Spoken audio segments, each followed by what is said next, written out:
What's up, Internet? Advantageous here, bringing you a little mini-series of my international challenge in June. Just several of the battles that I saved. I didn't get all 45 of them, unfortunately. I did want to get as many as I could, but, I just could. So this is my, again, anti-meta style team with Ho-Oh and Dialga that I decided to bring because they were both like really good Groudon counters. And then I also had Gengar, Support Gengar, Mega Venusaur, Mega Aerodactyl, and Caesar. I think Choice Bandit, Caesar, or Life Orb. I can't remember, but I'll get into the battle here. It was kind of enjoyable. The problem I encountered though with a lot of these battles is I didn't have much to deal with Kyogre. I was focusing so much on like countering Groudon and Xerneas that I kind of forgot about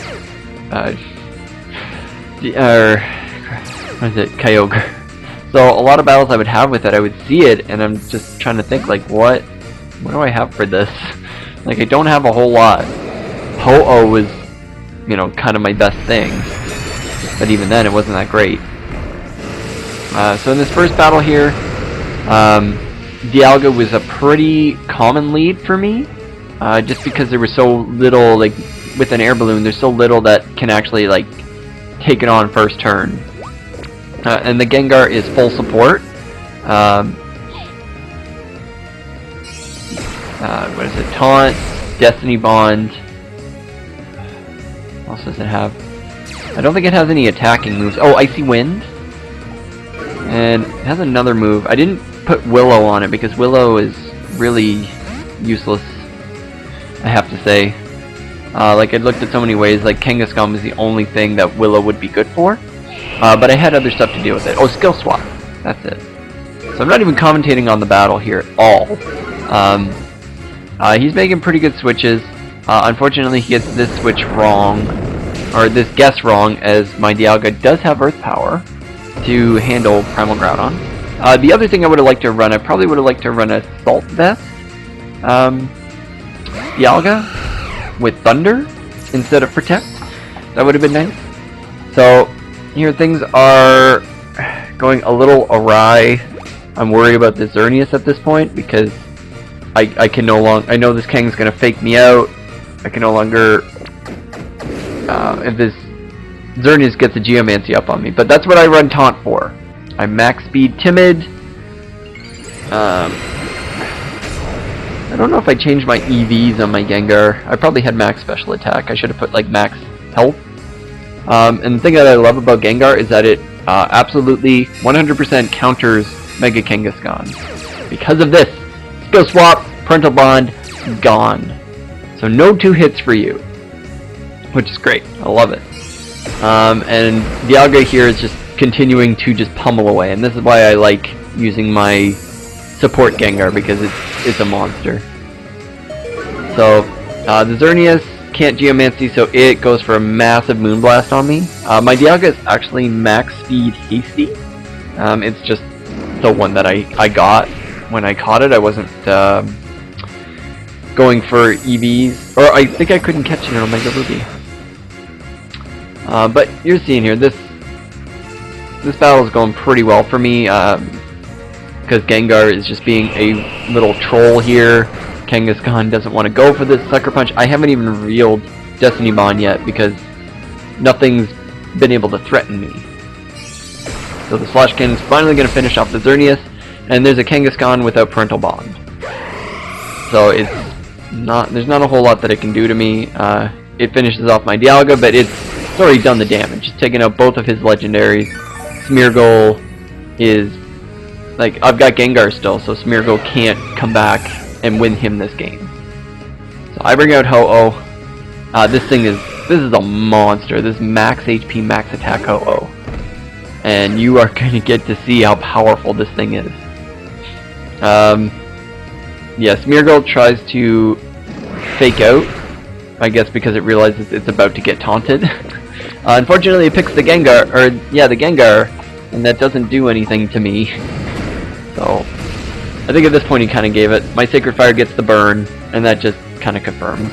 You know, I've still got another poke in the back. I'm pretty sure it's Mega Aerodactyl, and that thing's just going to come in and just wreck both of their lives. So Smeargle, it looks like its only attacking move is Fake Out, which is great. I take away its Moody, just because I don't want it to get into one of those, like, where it's going to just do it. And I'm continuing to not use an attacking move because its Kangaskhan only has Sucker Punch to touch Gengar, so as long as they don't attack, they can't really touch it. So now all it has is this Smeargle that can't even touch me. So I'm starting to get moody on my Gengar. It's like, haha, take that. So I just keep attacking. This match is over. I don't know why the opponent didn't forfeit at this point. It's just pretty funny. So Ho-Oh finishes off with the Sacred Fire. Oh man, Sacred Fire is such a good move. 50% burn chance. It's so good. That was the first one, pretty standard. Kind of, I think it was low on the ladder at the time. So, we're getting to the next battle. Alright, and we're back with the next battle. This one, I actually brought Mega Venusaur here, but Ho-Oh and Dialga were obviously the main two. Sometimes I was almost thinking about not even bringing them. Like, whoa, whoa, whoa. These are the two strongest things on my team. They're bulky, they take hits, and they can dish the hits back. And that's why they were so good, and why I kind of just played kind of loose in this game. So, my most common lead, Gengar Dialga. Dialga was just able to take hits from everything, while Gengar just kind of was there being an annoyance. Yeah, because thankfully Dialga was max speed, so it pretty much outsped most stuff, but it couldn't always outspeed everything. So I had a beautiful lead with a double ice weakness with it, so I went right for the Icy Wind, took care of Garchomp. As he goes for the Outrage, it picks Dialga on the first gen. That does a heap, so I'm like almost thinking that's choice banded. So this Volcarona comes in, and it's actually quite annoying. It's a bulky set with Rage Powder, which makes it a little difficult. Luckily, I have Icy Wind, which takes care of Garchomp before it gets to Outrage me again. And then I just Dragon Pulse Volcarona. I was Dragon Pulsing anyways, because I didn't know Volcarona had the Rage Powder, so I wanted to get rid of that Garchomp before it really did some damage. So out comes Rayquaza. I'm pretty sure that I outspeed it unless it's like max speed, like Jolly or Tasty or Naive, something like that. Because I am max speed on this Dialga, so it was a surprise, because normally you see a Dialga and it's more defensive, Trick Room setter, stuff like that, but in this case it was.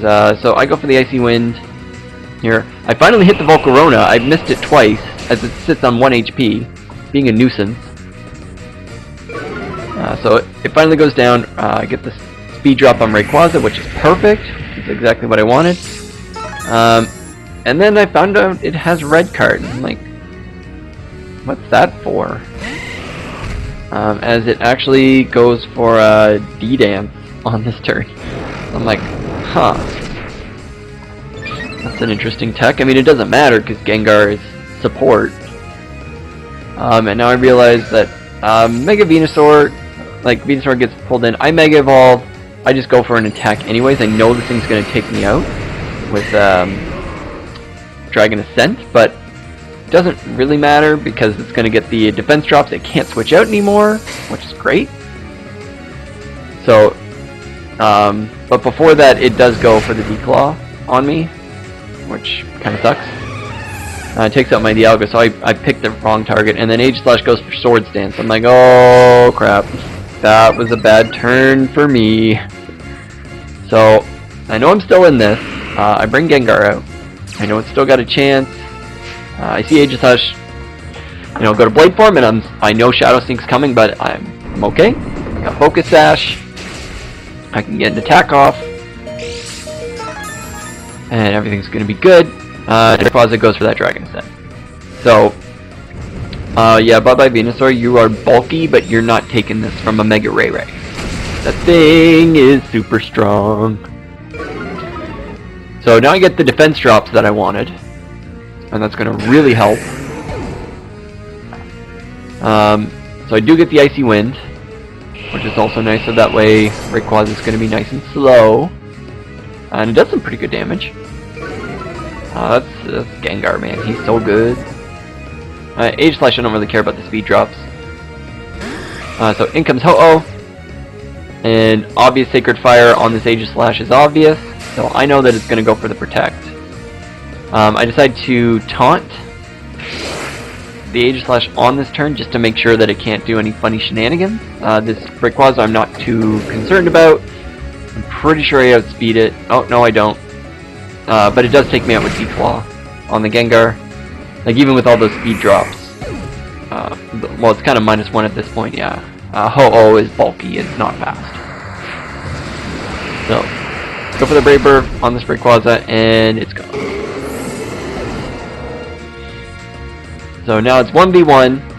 I'm feeling pretty good. I've got the type matchup, but I know that this thing is a problem. I go for the Sacred Fire. I'm hoping it takes it out. It doesn't, and I don't get the burn. And then it's got Weakness Policy. I'm like, oh, it goes for Stance Change. I'm like, please have Sacred Sword. And it goes for the Flash Cannon. I'm like, okay, that's interesting. Like, I understand like the pick of move. Obviously, you don't want to Shadow Sneak, not take me out, and then hit it. He goes for the Shadow Sneak on the next turn, and I just live. I'm like, oh, you beast! And then I did not want to risk a Sacred Fire miss. I knew Brave Bird would be enough. He's taunted. He can't go for King Shield this turn, so I don't have to worry about those attack drops. And bye-bye Age Slash. And Ho-Oh coming in clutch, the bulk, beating it out. So that's the first International Challenge video that I'm going to be bringing you. There's going to be a couple more coming your way, though. So stick around, and I hope you enjoyed this, and I'll see you in the next one. Bye-bye!